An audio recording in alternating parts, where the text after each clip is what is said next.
Alam ko na hindi niyo magugustuhan ang ginagawa ko. Alam ko na pandidirihan niyo ako. Dahil kahit ako, nandidiri na rin sa aking sarili. Ngunit, hindi ko pinagsisisihan na sumugal ako sa ganitong paraan para sa iyo, Nay. Kaya nakikiusap ako. Sana gumising na kayo nang matapos ng lahat ng ito. Taon 2009, Quezon. 10:00 ng gabi, isa-isa nang nagbababaan ang mga pasahero ng bus. Mula pa sa probinsya ng Samar ang dalagang si Leia. Yun ang unang pagkakataon na bumiyahe siya sa malayong lugar. Sumabay na siya sa mga pasahero na tila ba nag-uunahan sa pagbaba. Kinakabahan at tila nahihilo sa halo-halong ingay na kanyang naririnig. Ramdam niya na rin ang pangangasim ng kanyang sikmura. Nang tuluyang makababa ay panay-iwas pa siya sa mga pasahero na wala nang pakialam sa kanilang mga nababangga. Pinilit niyang tumabi sa medyo maluwag-luwag na pwesto.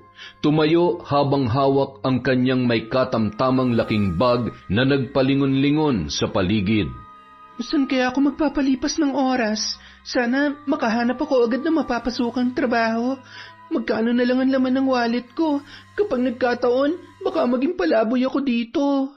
Habang nakatayo ang dalaga, bigla na lamang hinablot ng isang lalaki ang kanyang hawak na bag at nagtatakbo yun ng mabilis. Hoy! Magnanakaw! Ibalik mo sa akin yung bag ko! Tulong! Sa bilis ng magnanakaw, walang nagawa ang mga taong naroon. Napaupo na lamang siya sa isang tabi at napahagulhol. Maya-maya, nilapitan siya ng isang dalaga na may bitbit na styrofoam at suka na nakalagay sa bote ng soft drinks. Miss, okay ka lang? Ano nangyari sa'yo? Bakit ka umiiyak? Yung kasing bag ko eh. Nanakawan ka. Pambihira naman talaga oh. Paano na yan? Taga saan ka ba? Gusto mo bigyan na lang kita ng pamasahe pa uwi sa inyo? Malapit lang ba dito ang bahay mo? Ang totoo, galing pa ako ng Samar. Wala pa akong pupuntahan dahil nagbabaka sakali lang ako makahanap ng mapapasukan na trabaho. Samar? Ang layo pala ng pinanggalingan mo. Paano yan? Ay, visit kasi mga magnanakaw yan eh. Hindi man lamang lumaban ng patas sa buhay.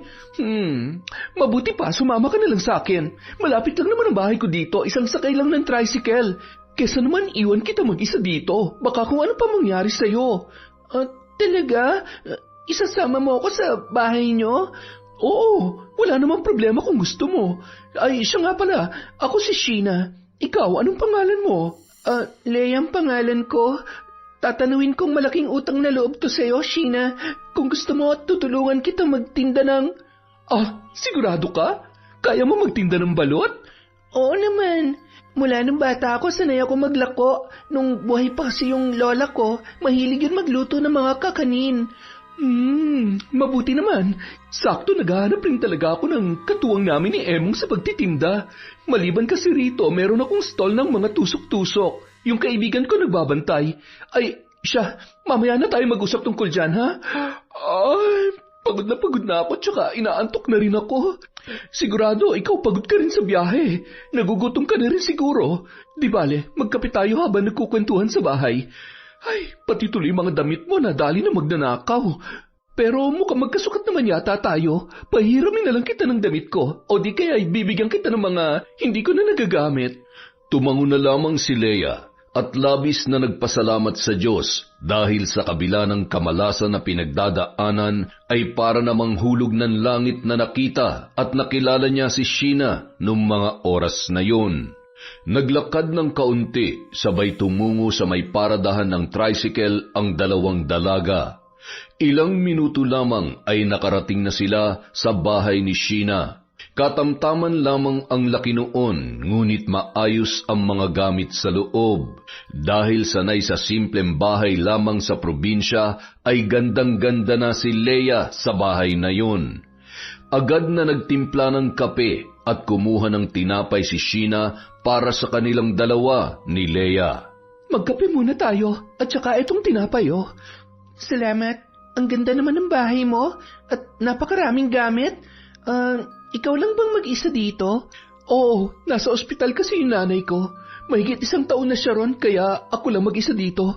At hindi naman pwedeng tumigil ako sa pagtatrabaho dahil malaki ang bayarin ko sa bill sa ospital at saka sa kung ano-ano pa. Kaya kailangan kong kumayod para mabuhay kami. Ano bang sakit ng nanay mo? Ay, na-stroke siya. Ayun, sabi ng doktor may pumutok na ugat sa utak niya kaya, ayun, hindi rin nila alam kung may tsansa pa siya magising. Pero umaasa ako na gagaling pa rin siya. Mabigat palang pinagdadaanan mo pero nagawa mo pa rin akong tulungan. Maraming salamat ha. Huwag ka mag-alala, tuturuan din kita sa paraan na alam ko. Ang totoo niyan, sapat na sa akin na patirahin mo ako dito kapalit ng pagtitinda ko. Masipag naman ako kaya makakaasa ka na hindi ako magiging sakit ng ulo mo. Kailangan mo pa rin ng pera para sa sarili mo. Ay, siya nga pala.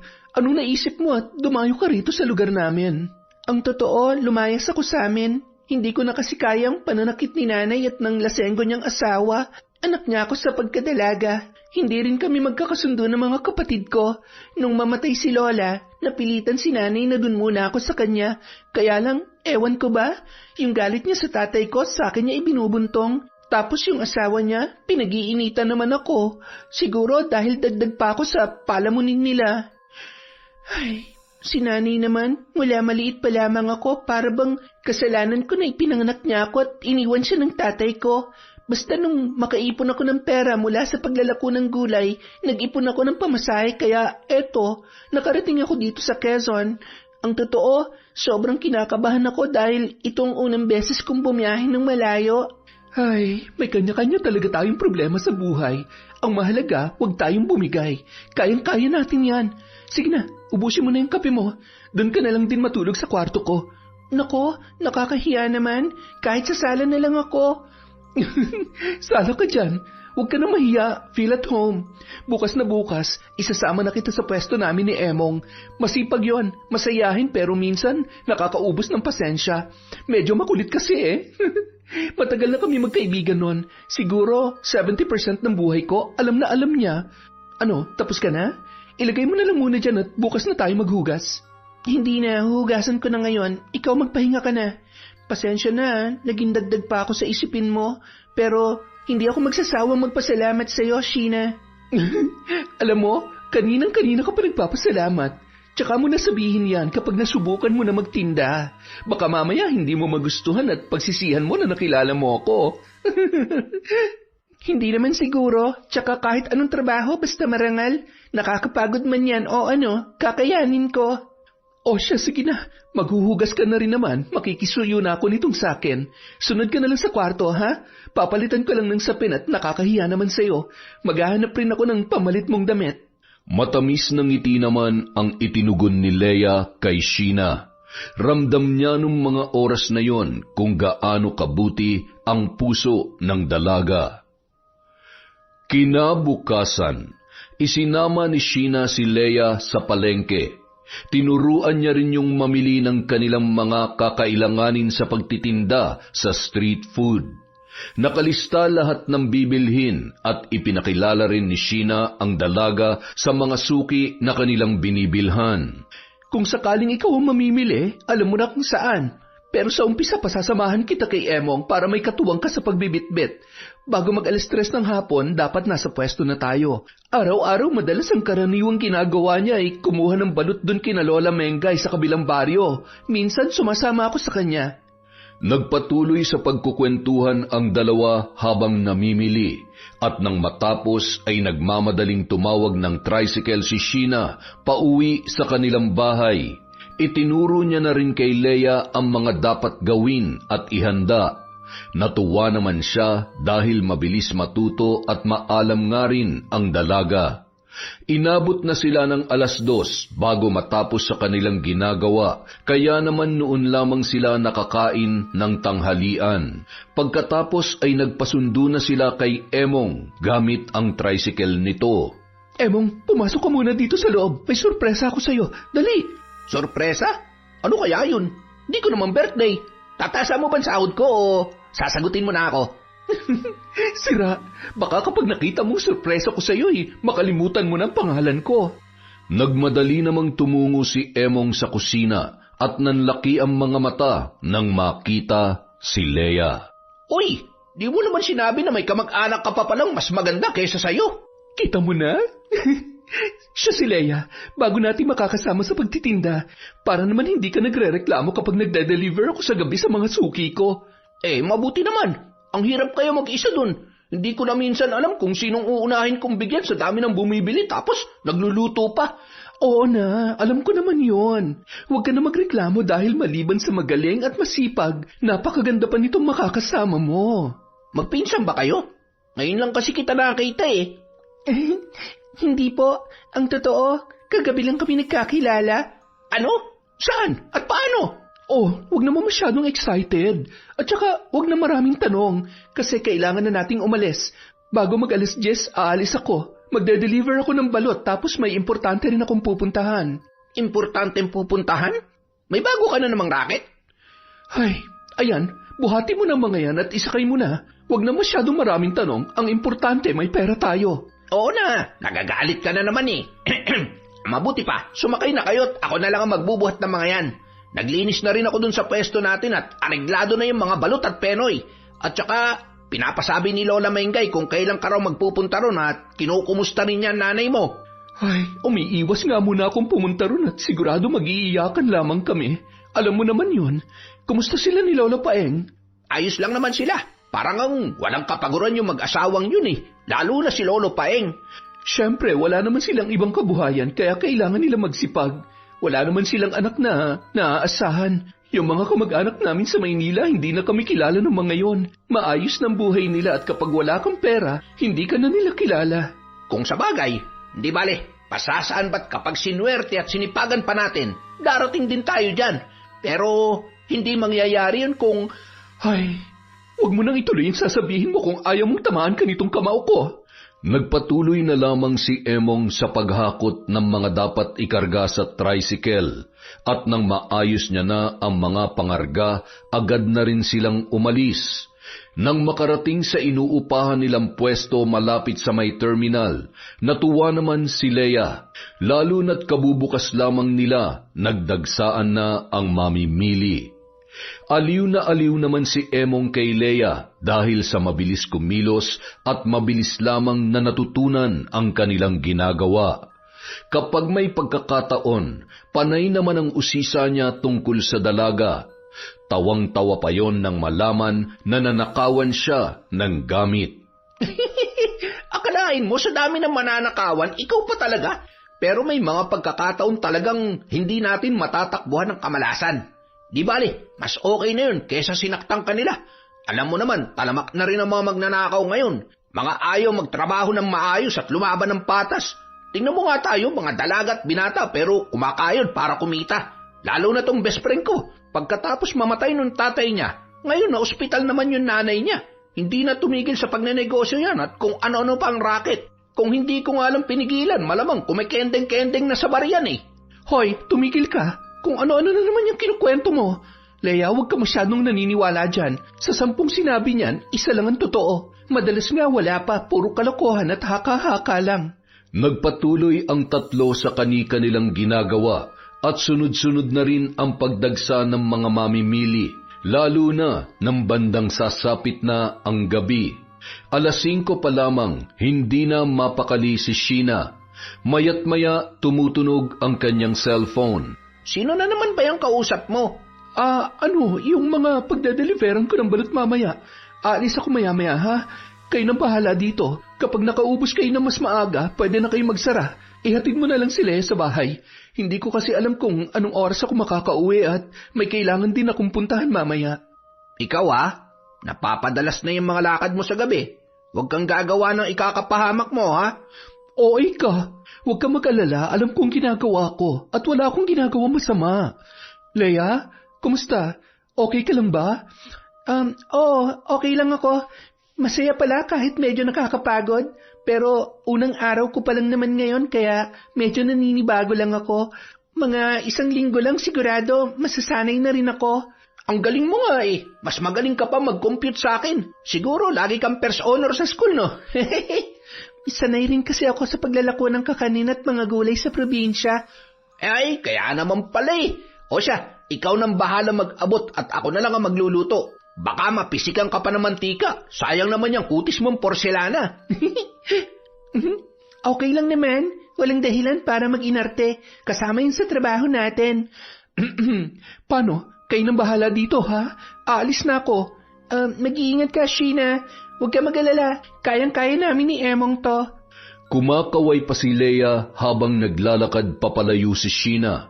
Bit-bit ang styrofoam na lalagyan na may lamang balot.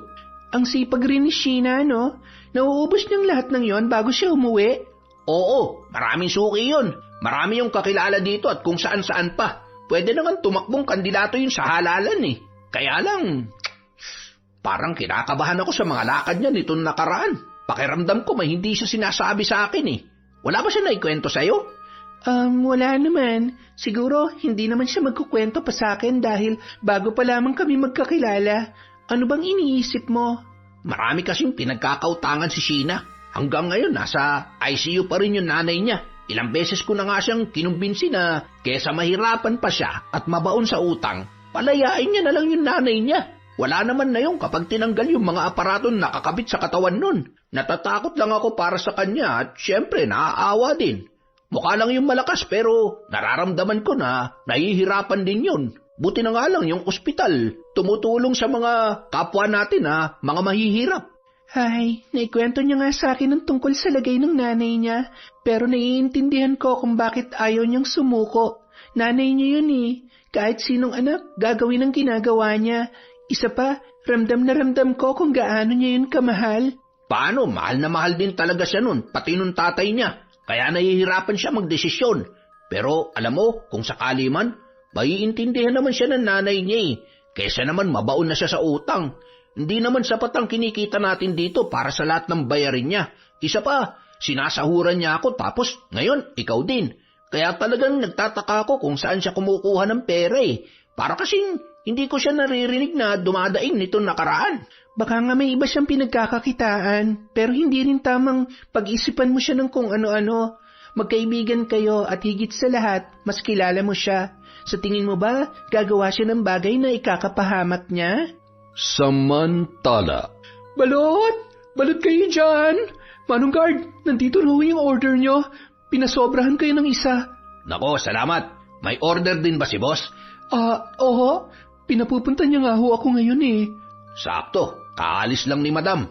Pero doon ka na dumaan sa kabilang gate ha. Kung pinapapunta ka niya, sigurado nandun na sa kabilang bahay si Sir Anton. Salamat Manong ha. Sige ho, papasok na ako. Tumango na lamang ang gwardya at muling sinenyasan ng dalaga kung saan siya dapat dumaan. Ibang klase talaga si boss, oo. Pati tindera ng balot talagang hindi pinatawad. Sa bagay, maganda naman talaga. Mula ulo hanggang talampakan ay napakakinis. At saka hindi hamak na mas bata kaysa sa asawa niya. Iba rin talaga tong si Sir, oo. Mahilig din talaga sa sariwang putahe. Isang napakalaking compound na may 2 malaki at magarang bahay. Mayroon ding taniman ng mangga at guyabano. Parehong nagmula sa mayamang angkan ang mag-asawang sina Anton at Marisa. Malaki na rin ang kanilang mga anak na kapwa nasa kolehiyo na at halos kaedaran ni Sheena. Ang isa sa mga bahay na yon ay pag-aari ng mga magulang ni Anton na kapwa na mayapa na. Madalas naroon ang lalaki kapag umaalis ang kanyang asawa na abala pa rin sa pagtatrabaho para sa kanilang kumpanya. Doon niya dinadala ang kanyang mga babae na kung itrato niya ay isa lamang laruan. Tanging ang mga gwardya at kaibigan nun na si Jason lamang ang nakakaalam tungkol sa bagay na yon. Nang makapasok si Sheena, nagmamadali siyang tumungo sa pinto at kumatok. Napalingon naman ang magkaibigan na sina Anton at Jason. Mukhang may bisita kaya ata ngayon Siyempre naman pare. Pwede bang wala akong pulutan ngayong gabi? Alam mo namang hindi kumpleto ang linggo ko kapag hindi ko nakikita si Sheena. Lakas ng tama mo sa babaeng yan Baka naman hindi na lang siya bastang bayaran para sa'yo. Baka naman totoo na yung nararamdaman mo para sa kanya. Pre, walang ganun. Para namang hindi mo ako kilala pagdating sa mga babae. Siguro naninibago lang ako dahil dalaga ko pa nakuha si Sheena. Bibihira ng ganun Isa pa, alam ko na walang ibang nagmamay-ari sa kanya kundi ako lang. Sandali lang papapasukin ko lang muna yung bisita ko. Ako na, aalis na rin naman ako Ayoko naman maabala ko pa kayo. Basta kapag hindi mo na gusto, ibalato mo na sa akin. Ayos ba yon? Oo naman, walang problema. Ikaw pa ba? Malakas ka yata sa akin. Nakangising tinungo ni Jason ang pinto at pinagbuksan ang dalaga. Tinitigan muna ng lalaki ang maamong muka nito. Pagkatapos ay kinindatan niya pa yon. Ay, Sheena, alam mo, naiintindihan ko na kung bakit baliw na baliw sa'yo ang kaibigan ko. Sige na, pasok ka na, Miss Beautiful. Mukhang mapapalabang ka na naman ngayong gabi. Napalunuklaway na lamang ang dalaga nung mga oras na yon at naramdaman ang pamumula ng kanyang pisngi. Sa kabila ng pambabastos sa kanya ni Jason, nagtimpi na lamang siya at nagpanggap na hindi apektado sa mga sinabi ng lalaki. Nang makapasok sa loob ng bahay, malakas niyang isinara ang pinto at tumungo sa may kusina kung saan naroon si Anton. Nandito na ako, Anton. Medyo inagahan ko na para makauwi rin ako agad. Ayan na rin yung order mo. Ayos. Kailangan ko itong ngayon. Sheena naman, kararating mo lang tapos pauwi na agad na nasa isip mo. Hindi mo man lang ba ako na-miss? Kasi ako, sobrang miss na kita. Sandali lang. Hindi na kasi ako nakauwi sa bahay para maligo at magpalit ng damit, kaya... sige. Huwag na tayo magsayang ng oras. Gusto mo ba sabayan na kita maligo? Hindi na. Hintayin mo na lamang ako sa kwarto. Hanggang ngayon ba naman naiilang ka pa rin sa akin? Sige na. Bilisan mo na. Sabik na ako sa'yo. Sige. Sandali lang. Kasasabi ko lang na maliligo muna ako. Pawisan pa ako at samot-sari pang amoy ko dahil galing ako dun sa pwesto. Hindi mo naman na kasi kailangan gawin yon. Sapat naman ng perang ibinibigay ko sa'yo. Sobra-sobra pa nga Hindi ba? Tsaka, sabi ko naman sa'yo, ako nang bahala sa lahat ng bayarin mo sa ospital. Pasensya na. Hindi ko kasi pwedeng itigil ang pagtitinda dahil hindi lang naman para sa akin yon. May mga kaibigan ako na umaasa rin sa maliit na pwesto na yon. Isa pa, masaya naman ako dahil may iba akong pinagkakaabalahan. Huwag ka mag-alala, hindi ko naman kakalimutan ang obligasyon ko sa'yo. Basta ipangako mo lang sa akin na tutuparin mo lahat ng mga ipinangako mo sa akin. Agad nang tumalikod si Sheena at pumasok sa isang silid kung saan naroon ang banyo. Tiningnan pa ng dalaga ang kanyang sarili sa harap ng malaking salamin habang pa isa-isang tinatanggal ang kanyang damit. Hindi niya na napigilan ang pag-agos ng kanyang mga luha. Hindi niya lubos akalain na aabot siya sa ganoong sitwasyon para lamang maisalba ang buhay ng kanyang ina. Naalala niya ang araw na unang pinagkatiwala niya ang kanyang sarili kay Anton, kapalit ng malaking halaga para sa operasyon ng kanyang ina na noon ay nag-aagaw buhay. Alam ko na hindi niyo magugustuhan ang ginagawa ko. Alam ko na pandidirihan niyo ako. Dahil kahit ako, nandidiri na rin sa aking sarili. Ngunit, hindi ko pinagsisisihan na sumugal ako sa ganitong paraan para sa iyo, Nay. Kaya nakikiusap ako. Sana gumising na kayo nang matapos ng lahat ng ito. Napalingon naman siya sa may pinto nang marinig ang pagkatok ni Anton. Matagal ka pa ba dyan? Bilisan mo na maligo. Hindi na ako makapaghintay Sandali lang. Heto, matatapos na. Nagmadali na ang dalaga at pagkatapos ay nakasapin na lamang ng tuwalya ang kanyang katawan. Halos lumuwa naman ang mga mata ni Anton sa pagkasabik kay Sheena. Agad niyang hinila ang kamay ng babae at inihiga sa kama. Bakas ang kaba at takot sa muka ng dalaga sa bawat oras na ginagawa yun sa kanya ng lalaki. Pakiramdam niya, paulit-ulit na binababoy ni Anton ang kanyang katawan. Ni wala siyang karapatang pumalag at magreklamo sa tuwing sinasaktan siya nito. Huwag ka nang umiyak. Hindi ba katulad ko'y naliligayahan ka rin naman? Sheena, mula nung araw na ipinagkatiwala mo sa akin ang sarili mo, pag-aari na kita. Walang ibang makikinabang sa'yo kundi ako lang. Ano? Sabihin mo oo kung ayaw mo masaktan. Pumapahig naman ako sa gusto mo. Hindi mo naman ako kailangang saktan at itali dito. Nasasaktan ako. Hindi mo ba nakikita? Anton, pakawalan mo na ako dito. Yan ang gusto ko. Yung nahihirapan at nagmamakaawa ka. Okay lang yan. Maya-maya lang, dadalhin din naman kita sa langit. Sa ngayon maglalaro muna tayo, kaya huwag ka na magreklamo. Sige ka, hindi mo magugustuhan kapag nagalit ako. Kaya itiko mo na yung bibig mo. Ang bango-bango mo talaga. Diretsyong nakatingin na lamang sa sala si Sheena habang patuloy sa kung ano-anong ginagawa si Anton. Gusto niya na lamang ipikit ang kanyang mga mata at magpanggap na isang bangungot lamang ang nangyayari nung mga sandaling yun. Bandang 2:00 ng madaling araw, nagising si Sheena mula sa mahimbing na pagkakatulog. Ramdam niya ang pananakit ng kanyang buong katawan. Noong mga oras na yun, wala na si Anton sa kanyang tabi. Ang tanging naroon na lamang ay ang makapal na tig-1,000 na iniwan doon ng lalaki. Agad na hinanap ni Sheena ang tuwalya at ipinambalot sa katawan at muling naligo sa banyo. Paulit-ulit niyang kinuskos ang kanyang katawan habang pinagmamasdan ang pasa na kanyang natamo. Matapos maligo, nagmamadali yung nagbihis at gamit ang tuwalya ay siniguro niyang bahagyang tuyo na ang kanyang buhok bago umalis. Inilagay niya ang pera sa loob ng styrofoam na kanyang dala at pagkatapos ay palingon-lingon na tinungo ang gate na kanyang daraanan.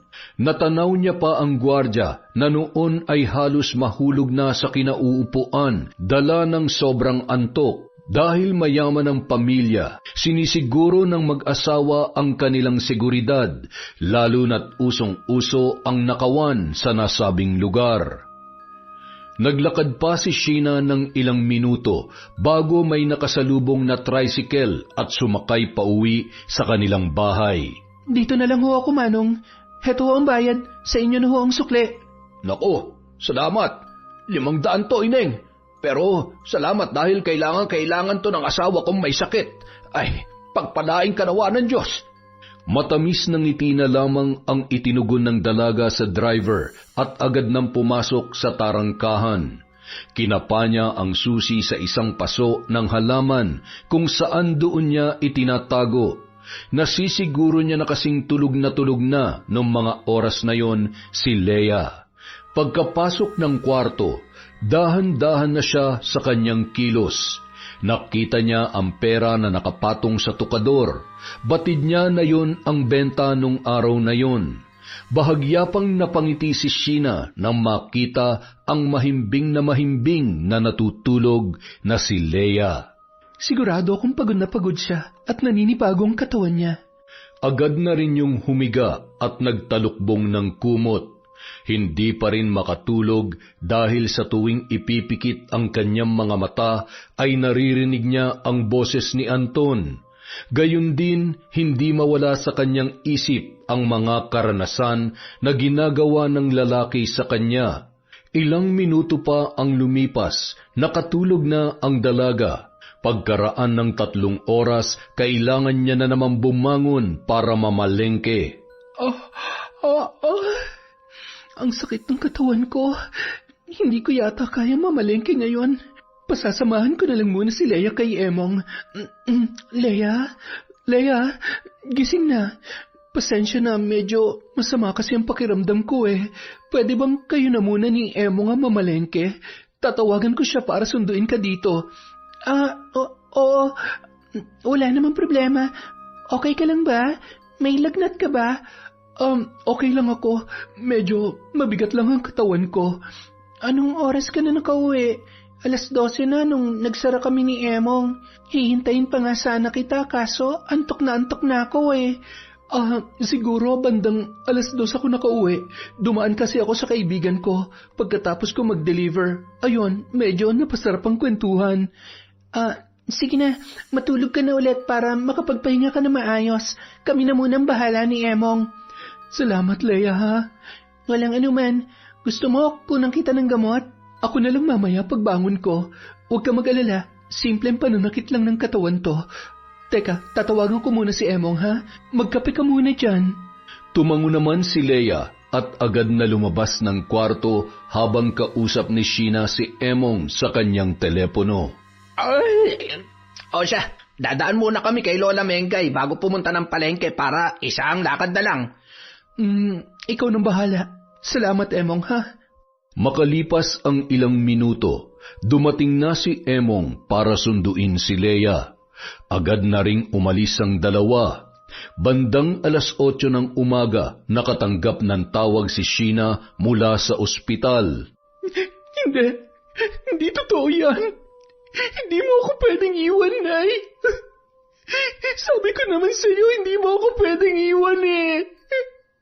Ginagawa ko naman ng lahat, di ba? Natataranta siyang tinawagan si Emong para ibalita ang nangyari. Ano? Ay, huwag ka nang umiyak. Pupunta na kami ngayon din. Pupuntahan natin agad ang nanay mo, ha? Hintayin mo kami ni Leia at baka kung mapaano ka pa. Sige na. Ano nangyari? Wala na nanay ni Sheena. Ay, pero mas mabuti na rin siguro yun dahil pareho na silang nahihirapan sa sitwasyon. Umuwi na tayo. Sasamahan natin siya sa ospital. Ay, kawawa naman siya. Tara na, kailangan niya tayo ngayon. Nang makauwi, nadatnan nilang umiiyak sa kwarto si Sheena habang inaapoy ng lagnat. Kailangan mo maging malakas. Ikaw dapat ang mag-asikaso sa nanay mo. Kung pwede lang na kami na lang dalawa para makapagpahinga ka, ginawa na namin. Ay nako, tumigil ka na rin sa kakaiyak at lalo ka lang mahihirapan. Anong tumigil? Okay ka lang ba? Wala na si nanay. Hindi mo ba naiintindihan kung gaano kasakit yon para sa akin? Siya na lang ang meron ako, Emong. Alam mo naman yon, di ba? Siya ang dahilan kung bakit ginagawa ko lahat ng to. Ginawa ko naman ang lahat para mabuhay siya. Alam ko naman, pero dapat hinanda mo na rin ang sarili mo para sa bagay na to.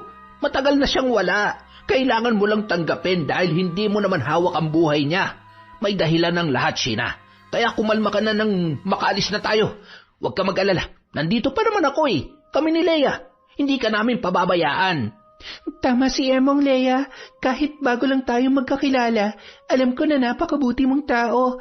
Kaya makakaasa ka na mananatili ako mabuting kaibigan sa'yo na masasandalan mo ako sa mga ganitong pagkakataon.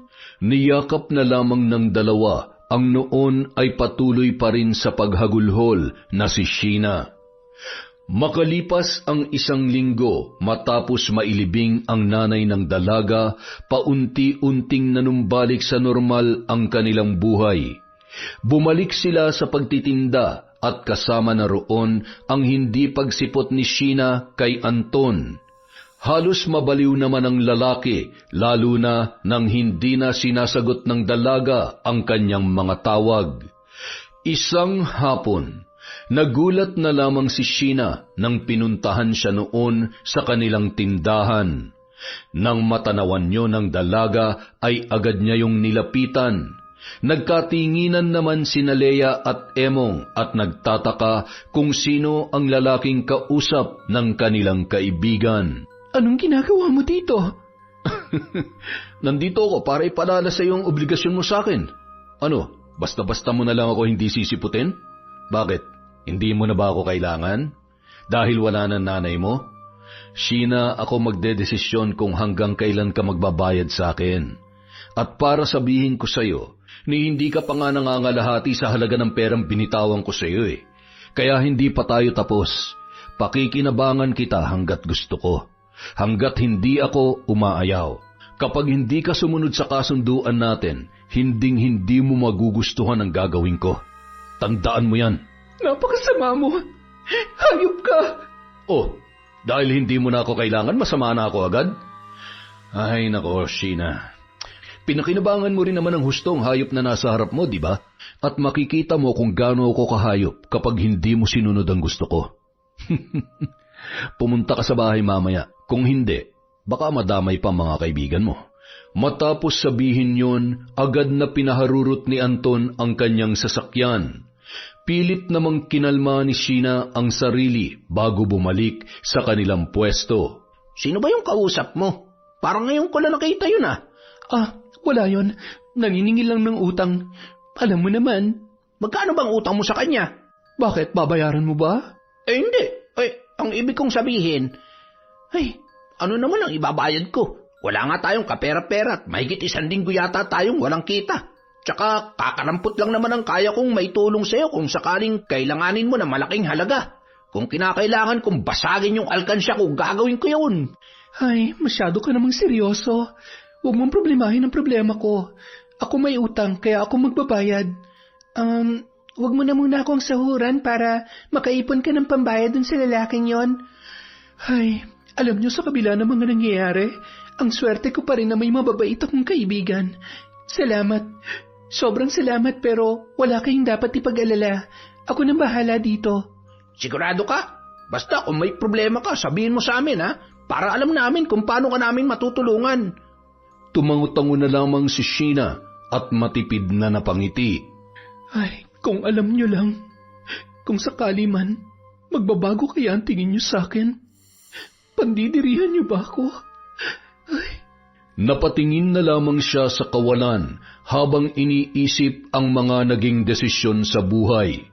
Sa mga pagkakataong yun, hindi niya alam kung paano makakawala at tuluyang matatapos ang ugnayan nila ni Anton. Mula nung gabing yun, muling pinuntahan ni Sheena ang lalaki. Katulad ng dating gawi, dala niya ang styrofoam na pinaglalagyan ng balot.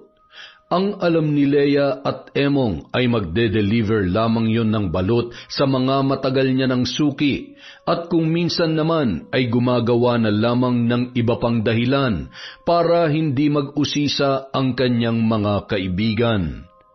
Isang gabi, habang nag-uusap sina Leia at Sheena na kasalukuyang nagtutupi ng kanilang mga damit ay may inabot si Sheena sa kanyang kaibigan. Wow, ang cute naman nitong bracelet. Ikaw bang gumawa nito? Si nanay.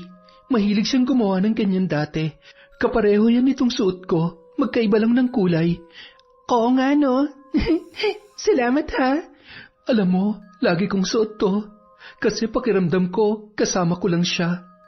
Sayang no, hindi ka na nagkaroon ng pagkakataon na makilalang nanay ko.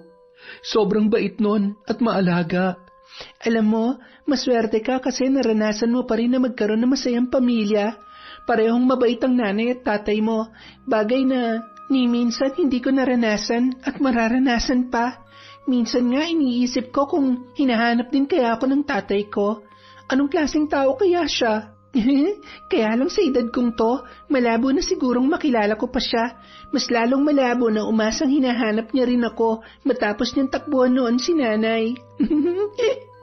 Iba-iba talaga ang kapalaran ng tao. Hindi rin natin hawak at kontrolado ang mga nangyayari o mangyayari sa mga darating na araw. Ay, siya nga pala, may lakad ulit ako mamaya. Dating gawi, kayo nang bahala ni Emong. Sige, basta mag-iingat ka ha. Lagi pa namang gabi ang lakad mo. Mabuti sana kung kasama mo kami ni Emong. Huwag ka mag-alala, sanay na ako. Walang mangyayaring masama sa akin. Ako pa ba? Bandang 4:00 pa lamang nagulat si Leia at Emong. Saan pupunta yun? May lakad na naman? Oo. Sinabi niya yun sa akin kanina. May pupuntahan nga raw siya. May pupuntahan na naman?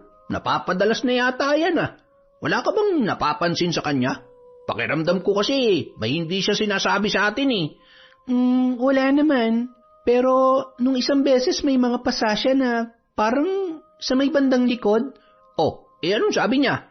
Sabi niya lang, madalas daw kasi siya nagkakapasa kapag malapit na magkaroon. Pero nung minsan, parang tulala siya. Siguro namimiss niya yung nanay niya. Natural lang naman yon. Pasa? Tapos madalas masama ang pakiramdam. Hindi kaya may sakit siya? Grabe ka naman, wala naman siguro. Ay, kung ano-ano na naman yung iniisip mo. Sa tingin ko naman wala naman siyang ibang tinatago. Tsaka sabi niya sa akin, malapit na raw mabayaran yung mga utang niya. Ay, mabuti naman. Teka, saan siya kumukuha ng pera?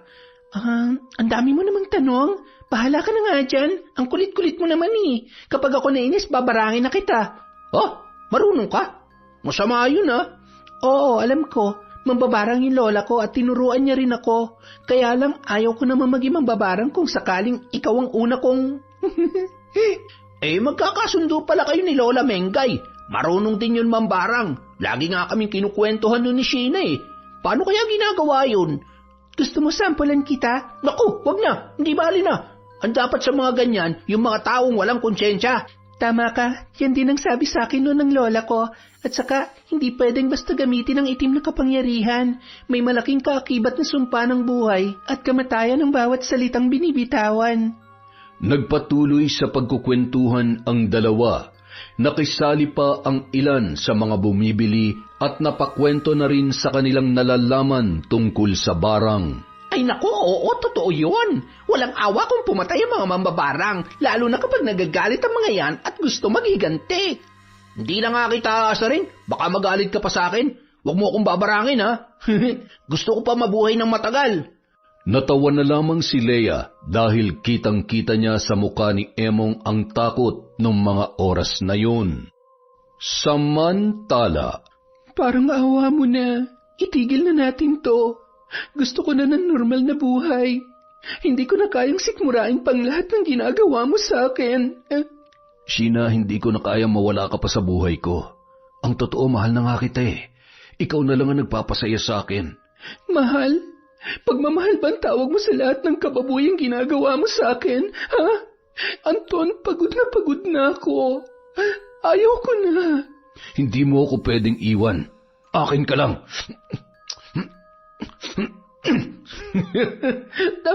Hayop ka. Patayin mo na lamang ako. Parang awa mo na, patayin mo na ako. Gusto mo talaga masaktan, ha? Kayang-kaya kitang patayin kung gugustuhin ko. Bakit ba kasi ang tigas ng ulo mo? Hindi ka marunong umintindi, ha?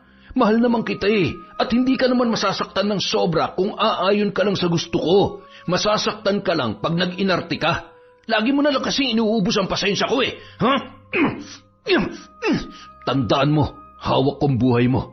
Ako magpapasya kung hanggang kailan ka mabubuhay para pagsilbihan at paligayahin ako, Sheena. Ha?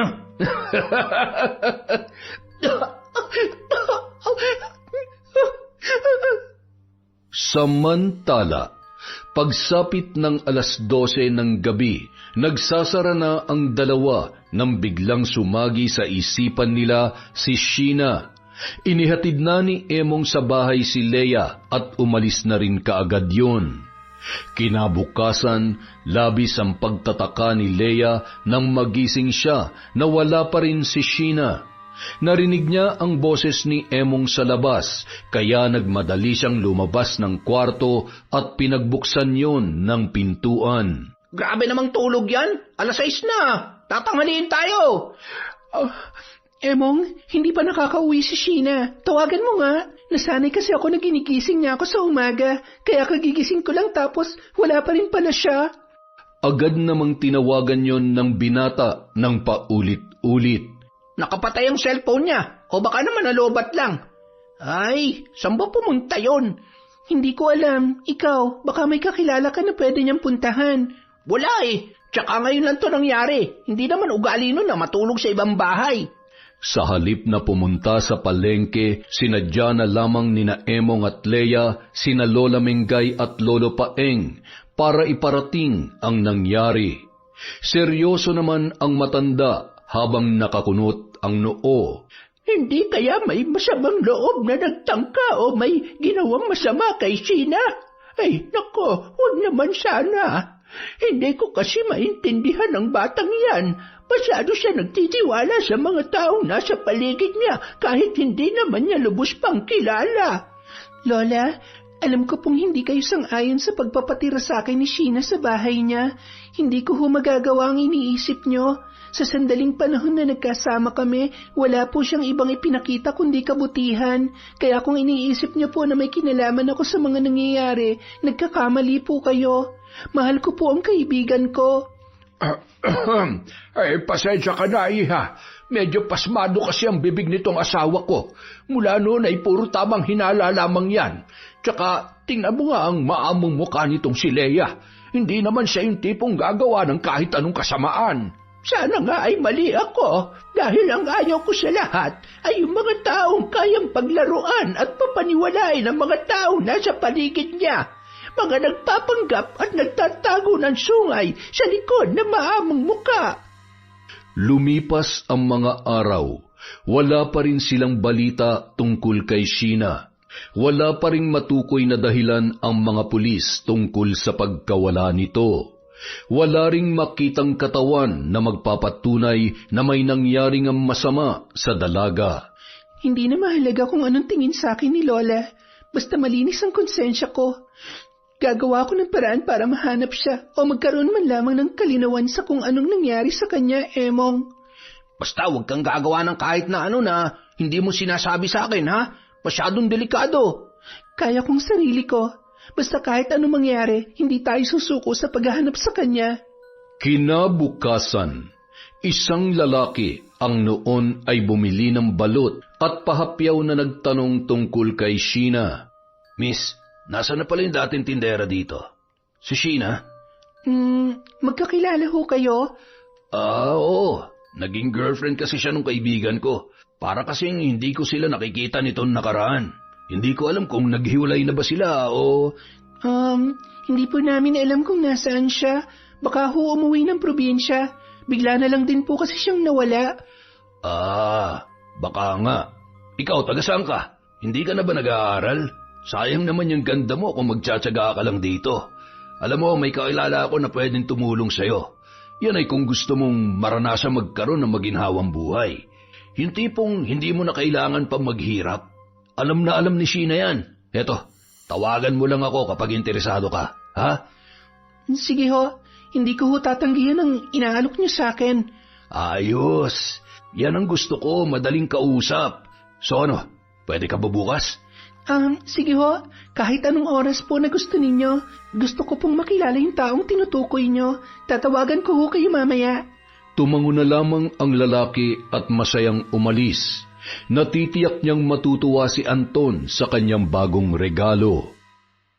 Samantala, ano yun? Bakit basta-basta ka nalang pumapayag sa mga ganon? Alam mo ba kung anong posibleng kapalit ng sinasabi niyang tulong at malaking halaga ng pera? Oo, alam ko yun. Sa tingin mo ba talaga pera ang habol ko? Emong, kilala niya si Sheena. Malakas ang hinala ko na siya ang daan para malaman natin kung ano nangyari sa kaibigan natin. Ayos siya. Anong plano mo? Paano kung ikaw naman ang mapahamak? Sa mga ganitong pagkakataon, ang kailangan natin maging matalino. Kailangan natin makipaglaro sa mga kalaban. Huwag ka mag-alala, kaya kong protektahan ang sarili ko. Ay, hindi ko na kinakaya yung mga naiisip mo. Hindi biro yung pinaplano mo, ha? Hindi ka ba natatakot? Hindi kasi ako mapapalagay kung wala akong gagawin eh. Lalo na't malakas ang pakiramdam ko na malapit na nating malaman ang katotohanan. Nang sumunod na gabi, nakipagkita si Leia sa lalaki kaya mag-isa lamang sa pagtitinda si Emong habang nag-aalala para sa kanyang mga kaibigan. Samantala, sakay ng kotse, pumarada sa harap ng malaking tarangkahan ang lalaki. Bumabayon para kausapin ang gwardya. Maya-maya, bumalik yon at dumaan sila sa isa pang tarangkahan, papunta sa bahay kung saan doon nananabik ng naghihintay si Anton. Nang makarating sa loob, inabutan ni Anton ang lalaki ng malaking halaga ng pera at agad na rin yung umalis. Leia, ikaw nang bahala sa kaibigan ko ha. Pag uwi mo, pwede naman kitang sunduin kung gusto mo. O di kaya mag-tricycle ka na lang. Paano? Mauna na ako ha. Sige, bye. Hi, Anton. Ako nga pala si Leia. Tama nga si Jason. Napakagwapo mo at mukha kang mabango. Sabihin mo lang sa akin kung anong gusto mo at gagawin natin. Dahil handa ako makipaglaro sa'yo. Yan. Yan ang gusto ko sa babae. Yung hindi na kailangan magpakipot pa at saksakan ng pag-iinarte.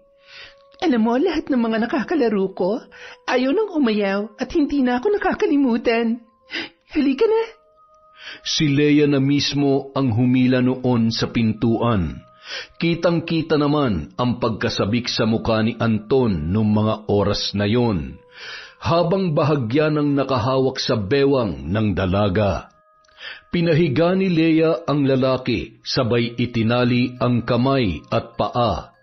Lalo namang nasabik si Anton sa pakulo ng dalaga. Pinagmamasdan niya ang magandang hubog ng katawan noon habang paisa-isang tinatanggal ang butones ng damit. Halos lumuwa ang mata ni Anton nang makita ang mga nakakadiring butlig na tila ba nagtutubig sa dibdib at iba pang parte ng katawan ni Leia. Ha? Ano mga yan? Lumayo ka sa akin. Baka mahuwaan pa ako ng sakit na meron ka. Umalis ka na. Hindi kita babayaran. Nakakadiri ka. Nakakadiri ka dyan. Alam mo, mas pandidirihan ka ng mga tao, lalong-lalo na ng asawa mo kapag nalaman niya ang ginagawa mo. Tsaka sayang naman ang oras ng pagpunta ko dito. Bayaran mo ko. Kung ayaw mong gamitin ko tong panghampas mo at punuin ko ng latay ang makapal mong pagmumuka. Wag, magbabayad na ako. Kumuha ka ng kahit magkano dyan sa kabinet, tapos umalis ka na.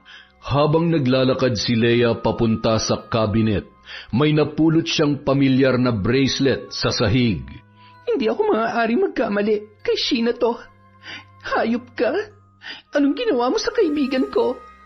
Nang makakuha ng pera, agad nang lumabas si Leia sa kwartong yon. Sandali lang. Sabi mo umalis na ako. Ano nagpabago sa isip mo, ha? Talagan mo muna ako dito. Bakit ko naman gagawin yon? Ayoko nga. Siguro mas masaya kung yung asawa mong gagawa niyan para sa'yo. Bye! Iniwan yon ng dalaga sa ganoong sitwasyon. Mabuti na lamang bumalik doon si Jason, kaya naman nakalagan niya ng tali si Anton.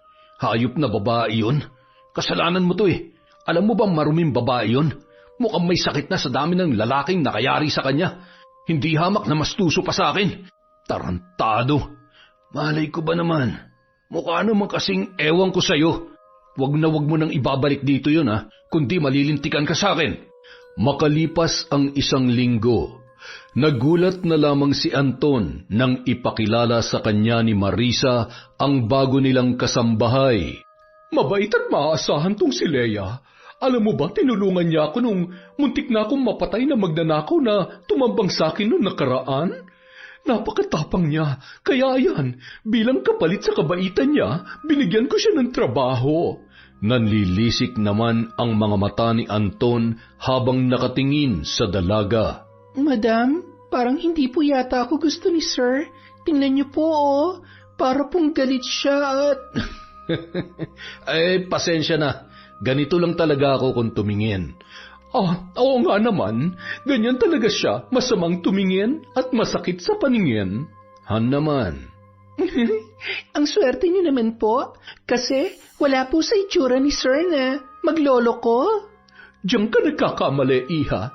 Mukha lang niyang inosente pero pagdating sa babae, matinik yan. Napakahusay niyan magtago. Ay naku po, Sir. Bad yan, ha? Ang ganda-ganda ho ni Madam para maghanap pa kayo ng iba. Madam, magluluto na po ako para marami po akong matapos na trabaho. Nang makalingat, agad na pinuntahan ni Anton sa kusina si Leia para kumprontahin. Anong ginagawa mo dito? Ano po bang sinasabi niyo, Sir? Nagtatrabaho po ako. Kailangan ko ng pera. Ayaw niyo naman sa akin kaya magtatrabaho na lang ako dito bilang kasambahay. Hindi ko maaatim na isang marumit na kakadiring babae magluluto at magtatrabaho dito sa loob ng pamamahay ko. Wow! Ang linis niyo naman, sir. Bitawan yung braso ko. Kung hindi, sisigaw ako ng malakas. O di kaya, sasaksakin kita nitong kutsilyo. Ano? Madam? Wisit ka talaga. Leia? Ano yon? Hinahanap po kasi kayo ni sir. Baka po namimiss na kayo. Wala nang nagawa pa si Anton. Sa sobrang inis, umalis na lamang muna yon ng bahay para magpalipas ng galit. Nang sumapit ang gabi, niyaya naman ni Marisa si Leia na uminom. Dala ng kalasingan, hindi sinasadyang nakapaglabas ng saloobin si Marisa kay Leia tungkol sa mga problema nilang mag-asawa. Hayop yang si Anton. Dahil sa kanya, naging masamang asawa ko. Nakapatay ako dahil sa kanya. Nakapatay? Bakit ho? Pinatay ko ang babae ng hayop na yan. Pinatay ko siya. Muling binalikan ni Marisa ang gabi na hindi niya inaasahan. Hayop ka? Mga hayop kayo! Isang malakas na putok ng baril at tumama ang bala noon sa katawan ni Sheena. Anong ginawa mo? Anong ginawa ko? Bakit? Dapat ba sa'yo ko ipinutok ang baril para mahimasmasan ka? Paano mo nagawa sa akin to, ha? Hindi ka ba talaga titigil sa pambababae mo? Sorry, hindi ko sinasadya. Hindi na to mauulit, Han. Anong gagawin natin sa kanya? Hindi na siya humihinga. Patay na siya. Hindi. Ikaw ang dahilan kung bakit namatay ang babaeng yan. At dapat lang siya mamatay.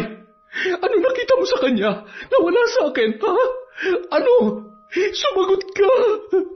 Han, nambababae lang naman ako pero ikaw pa rin naman ang mahal ko. Kailangan natin mailigpit ang katawan niya dahil siguradong... Gusto mo bang makulong?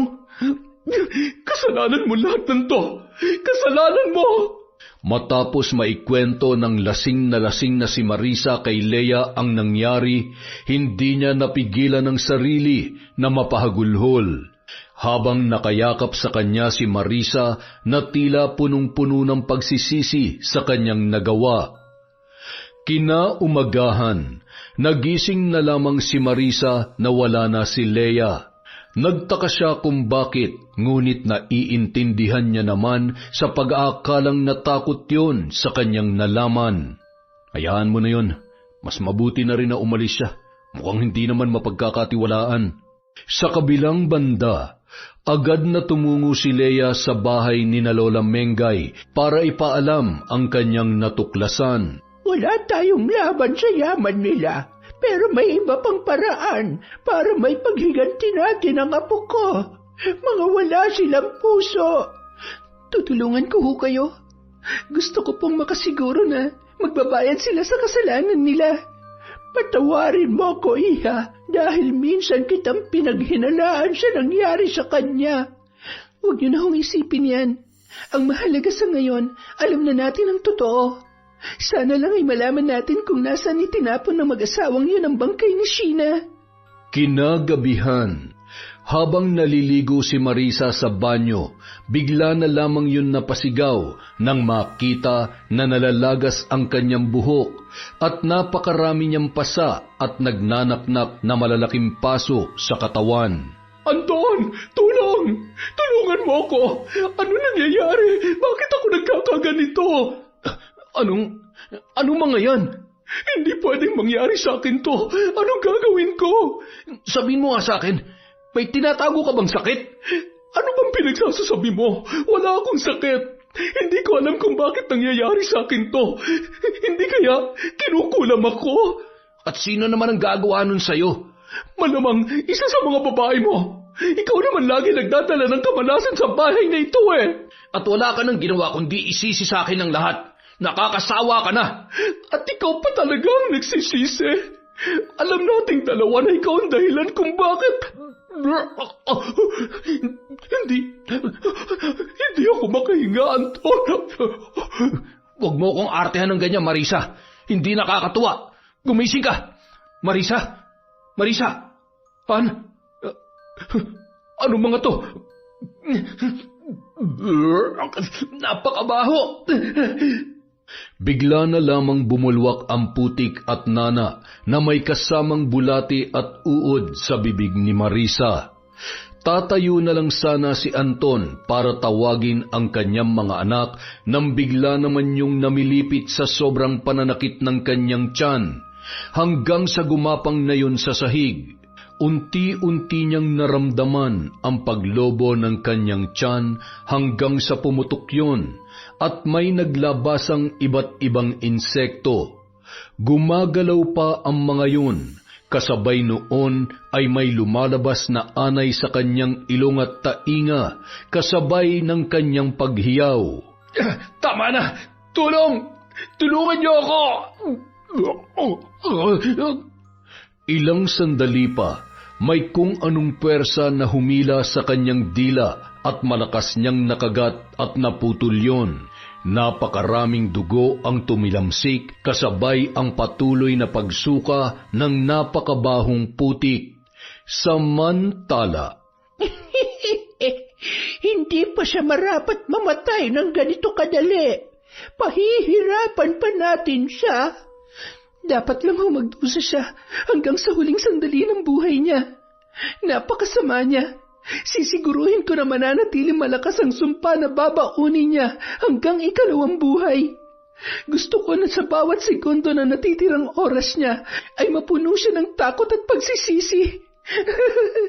Sa ngalan ng aming pinag-anib na kapangyarihan, pagtibayin ang sumpa ng kamatayan at pasakit na unti-unting kikitil sa kanyang buhay. sa kabilang banda, isinugod pa sa ospital ang mag-asawa, ngunit tinanggihan na yon ng doktor dahil sa malubha at di pangkaraniwang kalagayan ng mag-asawa. Wala ng buhay si Marisa. Palala naman ang palala ang kondisyon ni Anton, kaya naman napilitan ang isa sa mga katulong na maghanap ng albularyo na may alam sa panggagamot ng barang at dahil na rin sa pagmamakaawa ng kanilang mga anak. Nang makita ng albularyo ang kalagayan ni Anton ay napailing na lamang yon. Ikinalulungkot ko, ngunit hindi basta-basta ang pambabarang na ito. Napakalakas na pinag-ugnay na kapangyarihan. Malaki ang naging atraso ng tatay nyo, kaya wala na tayong magagawa.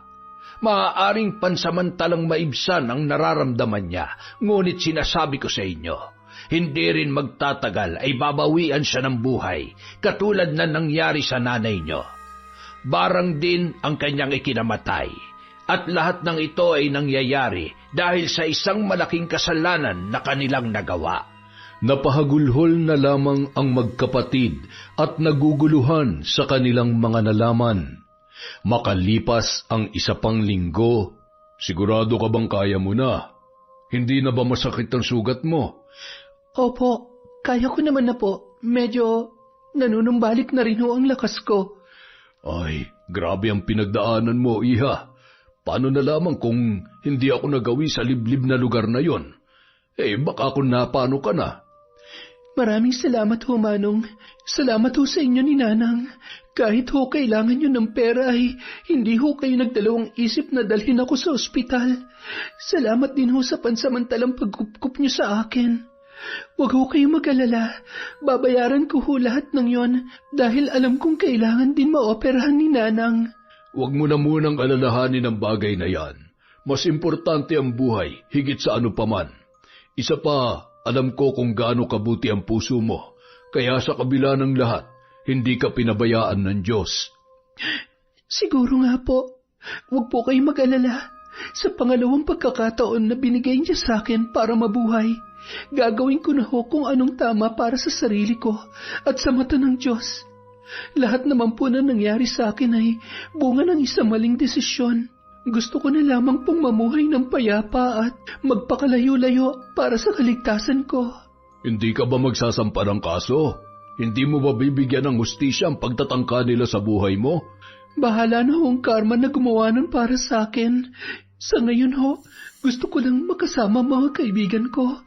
Alam ko, Nararamdaman ko na nag-aalala na sila para sa akin. Nang sumunod na araw, abala sa pagkukwentuhan sina Emong, Leia at ang mag-asawang sina Lolo Paeng at Lola Mengay sa balkonahe ng kanilang bahay. Sabay-sabay silang napalingon nang may tumigil na tricycle sa tapat ng kanilang tarangkahan. Hindi makapaniwala ang mga yon nang makita si Sheena na noon ay bahagyang paika-ika pang naglalakad dahil nanghihina pa rin sa kanyang natamo. Apo, buhay ka! Ano nangyari sa'yo? Anong ginawa nila sa'yo? Lola, huwag na ho kayong umiyak. Nandito na ho ako. Buhay na buhay at hindi pa po ako maaaring mamatay. Sheena, akala namin pinatay ka na ng mga hayop na yon kasi paano mo nalaman? Huwag mong sabihin na... Oo, muntik na rin niya mapahamak para lang malaman kung ano nangyari sa'yo. Ewan ko ba, magkapatid yata kayo eh. Parehong saksakan ng tigas ng ulo ninyo. Ay, ikaw talaga. Bakit mo ginawa yon? Hindi ka ba nila sinaktan? Anong ginawa sa'yo ng hayop na Anton na yon? Kalimutan na natin yon. Basta sa ngayon, gusto lang muna kitang... Emong, hindi mo ba namiss ang kaibigan natin? Bakit kayo ganyan? Ayaw ko pa namang umiiyak at nakakabawas ng kapugian. Sana'y mapanatili niyong ganyang katibay ang pagkakaibigan ninyo. Apo, mas makabubuti kung dumito ka muna at na maalagaan ka namin. Ipahinga mo muna ang isip at katawan mo. Hayaan mo muna sina Emong at Leia sa negosyo ninyo. Kailangan mo munang alagaan ang sarili mo. Tsaka wala ka na rin dapat ikatakot pa dahil pinagbayad na namin sila sa mga nagawa nilang kasalanan sa'yo. Siya nga po pala, Manong, halipo muna kayo dito.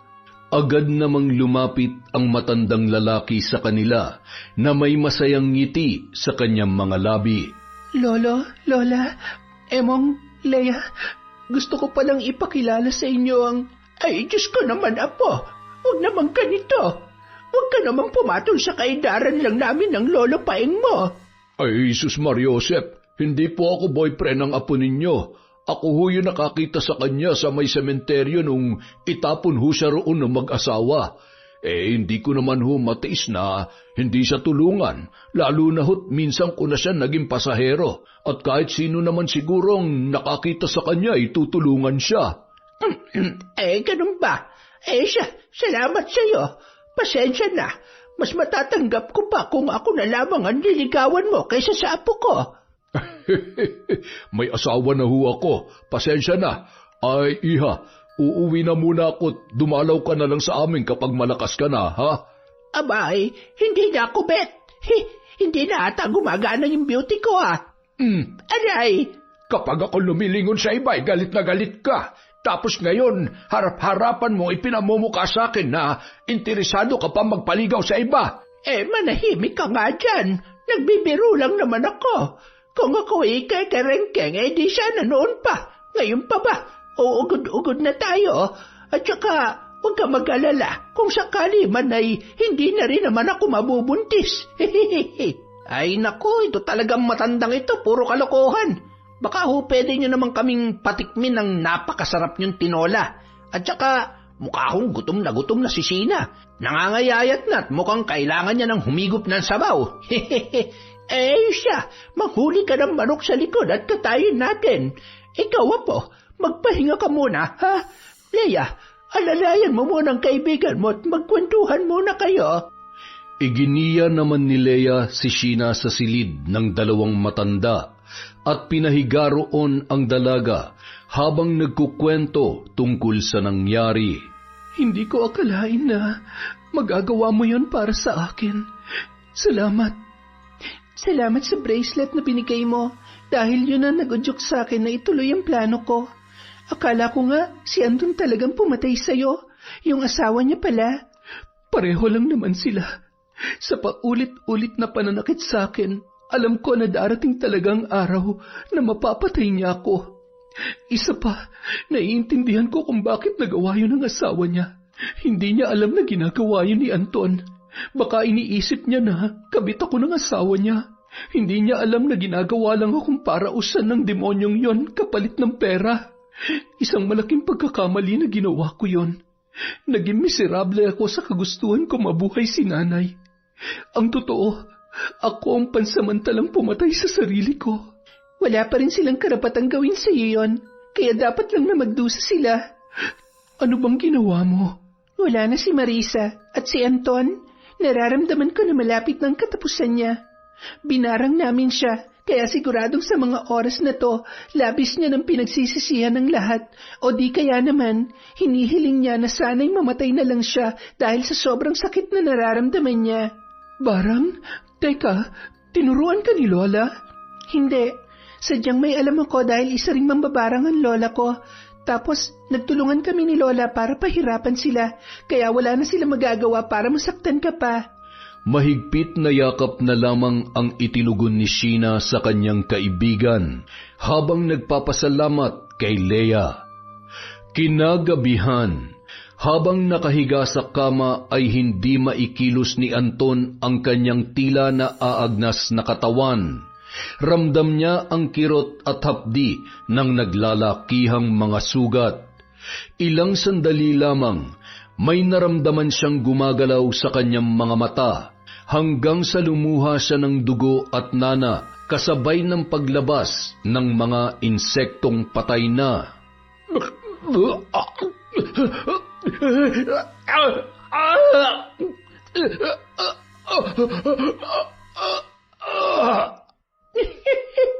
Sa wakas, natapos na rin ang iyong paghihirap. Doon ka naman magdusa sa impyerno. Walang katapusang parusang nararapat sa taong katulad mo. Yon, isang malupit na naman na kwento mula sa kwentong Enteng. Pasensya na po kayo, sa susunod na po ang shoutout natin. Promise po yan, babawi ako sa susunod.